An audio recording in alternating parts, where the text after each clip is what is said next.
बातमी कुणीही दे, पण खरी अपडेट मिळते फक्त राजकीय लाईव्हवर. संजय शिरसाट साहेबांसोबत फोटो आहे, शंभूराज देसाई साहेबांसोबत फोटो आहे. असा या व्यक्तीचे फोटो आता आता तसं आहेच. आता असं आहे की कॅप्टन खरात प्रकरण जे आहे त्या खरात प्रकरणामध्ये आम्हाला शंका आहे की सोमवती अमावस्येला जी अघोरी पूजा खरातच्या आश्रमामध्ये घातल्या गेली आणि त्यातून जे काही रक्ताचे अभिषेक झाले आणि त्यानंतर भिगवण रोडवर अजितदादांच्या घरासमोर जो अघोरी जादूटोण्याचा प्रकार करण्याचा प्रयत्न झाला आणि त्याच्यानंतर कोणाची नावं त्यात येत आहेत काय, कारण आता बाबा अटक आहे, त्याचे रोज एक एफ आय आर त्याच्यावर होतोय आणि सरळ ज्या SIT चौकशी जी नेमल्या गेली त्यामध्ये सर्व जे त्या बाबाच्या संपर्कात होते त्या सर्वांचं मला असं वाटते आता चौकशी होणार आहे. त्यामुळं अनेकांचे धाबे दणाणले असण्याची शक्यता नाकारता येत नाही. म्हणून या गोष्टीकडून महाराष्ट्र थोडा डायव्हर्ट करण्याकरता 8 महिन्यापूर्वीचा हा व्हिडिओ झिरवाळ साहेबांचा हा काल व्हायरल केला गेला, तोही अधिवेशन संपल्याच्या नंतर 10 मिनिटांनी. पूर्ण अधिवेशन काळामध्ये हा व्हिडिओ का नव्हता, कारण खरंच प्रकरण तोपर्यंत तापू द्यायचा आणि नंतर मग हा व्हिडिओ काढायचा.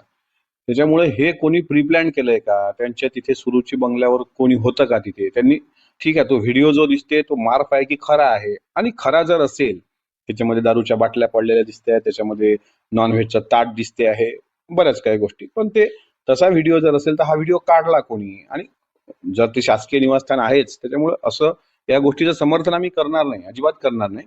पण जाणीवपूर्वक हा व्हिडिओ आपले काही घबाळ कॅप्टन खरातच्या सोबत निघेल म्हणून जर काही दाखवण्याचा प्रयत्न होत असेल झिरवाळ साहेबांना, तसं मला असं वाटते SIT चौकशीमध्ये ते भोंदूबाबा प्रकरणामध्ये ती नावं उघड होतीलच, पण तुर्तास हा लक्ष विचलित करण्याचा प्रकार आहे. त्याचं कारणच आहे, काही दिवसांपूर्वी 28 तारखेला दादांच्या विमानाची दुर्घटना झाली, 29ला त्यांचा अंत्यविधी झाला आणि पहिली प्रतिक्रिया नरहरी झिरवाळांची अशी होती की सुनेत्रा वहिनींना राष्ट्रीय अध्यक्ष करा, आणि दुसरी प्रतिक्रिया अशी होती की उपमुख्यमंत्री पदाचे सुद्धा त्याच दावेदार आहेत. आणि तेव्हापासून त्यांच्या मागे हे शुक्ल काष्ट लागलं, तर त्यांच्या चेंबरमध्ये अँटी करप्शन ब्युरोची धाड पडली. अँटी करप्शन ब्युरोची लोक पैसे घेऊन तिथे येतात आणि तिथल्या सुरक्षा यंत्रणेला मंत्रालयातलं माहित नसतं, तो प्रकार होत नाही, तो थंडा होतो की काय, हा दुसरा प्रकरण काढलं, बरं 10 महिन्यापूर्वीच आहे.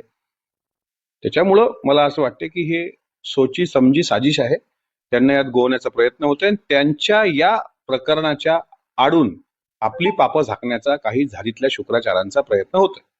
इशारा कोणाकडे हे जे ही बाईट पाहतील तो ये समजणे वाले को इशारा काफी आहे. मी कोणाचं नाव घेतलेलं नाही.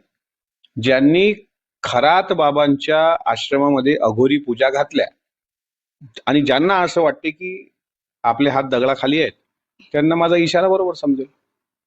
राजकीय घडामोडींचा सर्वात वेगवान अपडेट फक्त इथेच राजकीय लाईव्हवर. आमच्या YouTube चॅनलला लाईक, शेअर, सबस्क्राईब करा आणि रहा राजकारणाच्या रणभूमीवरील थेट नजरेत.